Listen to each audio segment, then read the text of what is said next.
امبارح الراجل في المؤتمر الصحفي اتكلم عن امام عاشور، وكلام كان غريب جدا. معرفش هل دي بدايه لحاجه، بيعني حاجه، هل هي صدفه، هل هي حسن نيه، هل وراها حاجه، معرفش.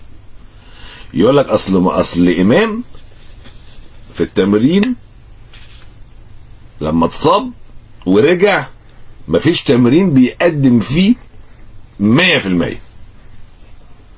ركز في الكلام، مفيش تمرين بيقدم فيه 100%، وعندي احساس انه مش سليم 100%. مش فاهمها دي.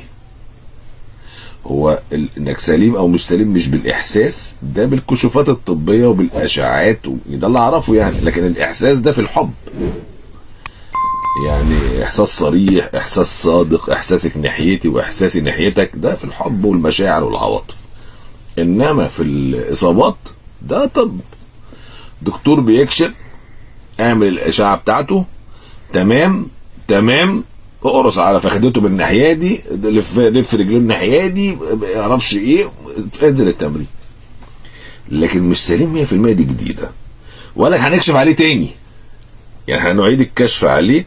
لو ظهر ان هو عنده اي حاجه يبقى خلاص، لو ما ظهرش يبقى يكمل عادي. انا ما عنديش لعيب، ده هو اللي بيقول، انا ما عنديش لعيب بيتمرن كده بهدوء ناعم كده في التمرين ويلعب اساسي. ما عنديش الكلام ده. اذا بايه الجمله دي؟ يعني ما عنديش لعيب، يعني عايز يقول ما بيتمرنش كويس وعايز يلعب. ايه ده؟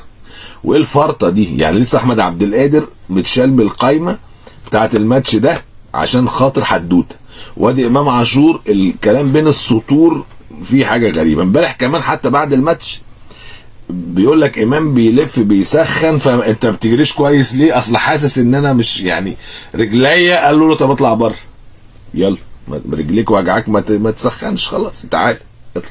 بيعملوا ماتشات تمرينات بعد اللي ما لعبوش الماتش يعني، وخرج.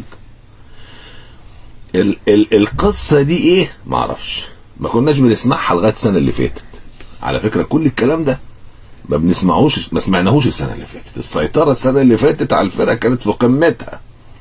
هل ده، انا برضه ما بقولش ان في حاجه او لا، انا ما اعرفش، بس انا بربط الخيوط ما بين احمد عبد القادر وقصه امام، وتصريحه حتى على امام انه سليم او مش سليم كان تصريح غريب جدا جدا بالنسبه لنا. فهل في حاجه؟ هل ده معناه ان امام مش هيسافر؟ هل ده معناه ان امام مش هيلعب ماتش سان داونز؟ برضه ما حدش عارف.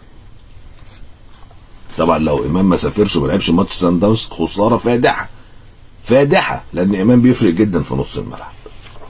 برضه ما اعرفش، ما اقدرش يعني اقرر.